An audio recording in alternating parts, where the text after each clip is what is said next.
It's all being done. All we need to do is see. Everything is effortless. When we catch that we are seeking so desperately, we want to get, we want to gain.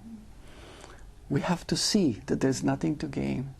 There's nowhere to go. There are no answers to life. There's only here, now.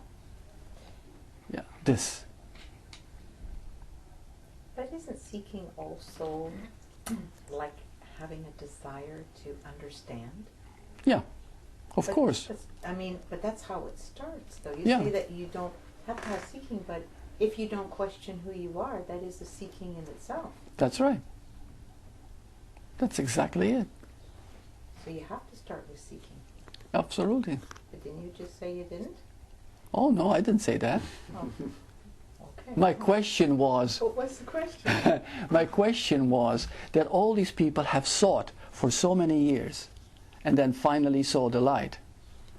Now, was the seeking necessary before they... And then Sylvia said, we don't do seeking, seeking happens. And that was brilliant. Exactly. We don't choose seeking. Seeking happens. Everything just happens. And that's what I'm trying to say here. Everything is effortless. And as we begin to see that everything is happening to us, we are being lived. As we begin to see, we ourselves automatically begin to give up control slowly, slowly, slowly, slowly, until it's all dropped. The moment it's all dropped, the ego is dropped, we find, wow, I've always been this beautiful being. I've always been this. And then you look at everyone and you see the same thing. You see everybody is perfect and beautiful, even though they don't know it. You see? And that's the love. That's the understanding. That's the clarity. Yeah. So is there a stage where the seeker, who may or may not be aware of the seeking anyway, Mm-hmm. I mean, it doesn't matter anyway, but, Yeah. that the seeker finally does become aware, Mm-hmm. because that seems to me to be the flash. Yes. That's kind of the flashpoint of, Yeah. the chemical reaction or whatever it is. Right, you know, the right. chemical, whatever. Yeah. Because I know, and somehow I've met lately so many people who are so unhappy Mm-hmm. in their in where they are, in their seeking, Mm-hmm. in their which hasn't borne any fruit for them. Right. And so now, but they're still even Though they're still seeking. identified with seeking, they still don't see their seeking. That's right. There wasn't the grace, the readiness, the commitment to make them see that seeking is not getting them any place. So is that just grace? Well, everything is grace, sweetie. Yes. There's nothing but grace. Okay. And what is the grace? What is grace? Everything comes through grace. But what is grace? It's, Right now, yeah. this moment. You see? Something in you stops and looks and sees. Wow. Yeah. You see? And it's clear.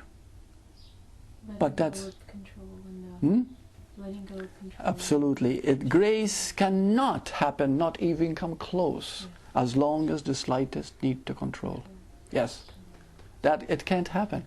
But grace is there all the time. You see? It's almost like we are, like grace is the water, and we're in the boat thinking that we're going to drown if the boat goes down. So we do everything we can to stay out of it. Mm-hmm. And when the worst happens and the boat sinks, Mm-hmm. then we are buoyed up by something that... Yeah. This is a good one too. Like, think of it as the ocean. Think of it as water. Okay? Now, when you're afraid of the water and you struggle, you probably sink. You could even drown. Okay? Because you get tired, and then you get sapped into it. But if you're totally confident, there's no control in you at all, you could just sleep on the surface. I mean, I'm sure some of you are good swimmers and have done this. I mean, I can do it.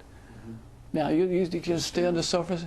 You stand in the water. You Yeah. don't sink with the head down. Yeah. Or you can do that too. Yeah. You put your Yeah. head up, breathe. But I'm actually saying, you know, maybe the legs go down a little bit, but you can actually stay on top of the water and just relax.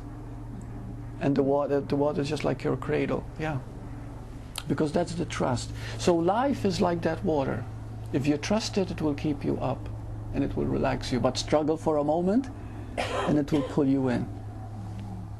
Does it often become more intense, this control, or this sort of feeling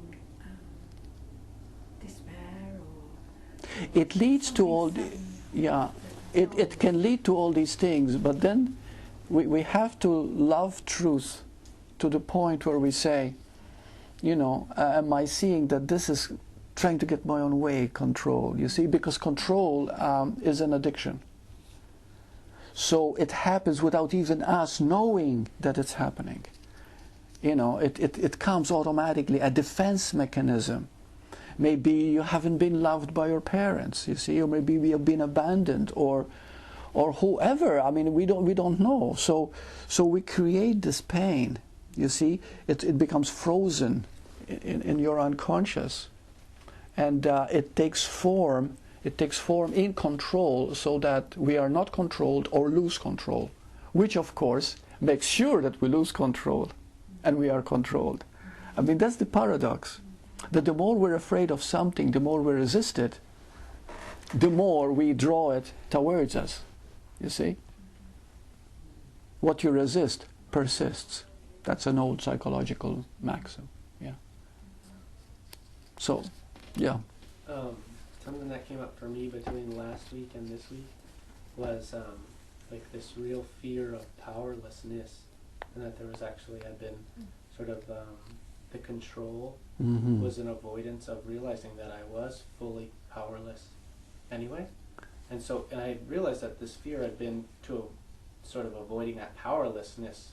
And then there was sort of this relaxing into that powerlessness, like it's inevitable. It's already fully, that ego is already fully powerless. It can't control anything sort of feeling, but it was all hinged on this fear of really feeling the powerlessness.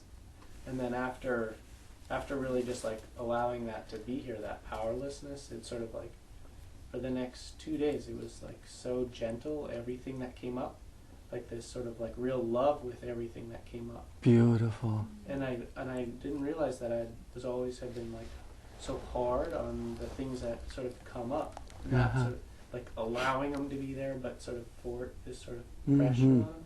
And it was like, well, it's so powerless that it all just comes up and through, but it was like, it was a gentle love that I had never experienced with. Isn't that beautiful? Yeah.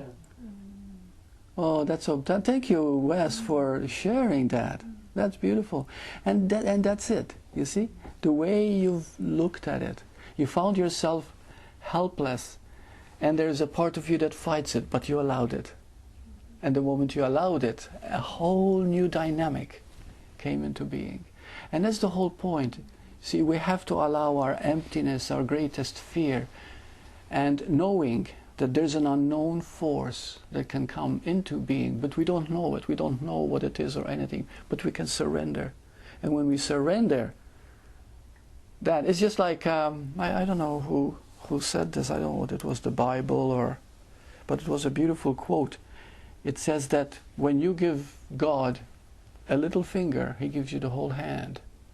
You know, the moment you surrender even a little bit, there's a force that comes and uplifts you. But it says at the same time, like you said, it's gentle. You know, it is sweet, it is kind, it is loving. And that is the wisdom that's in us.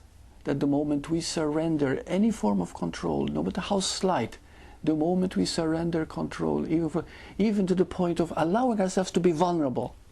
You're laughing at me? Great. I'm going to allow you. It doesn't matter. You see? Allow yourself to be vulnerable, and the moment you allow yourself to be vulnerable, there's another energy that comes up.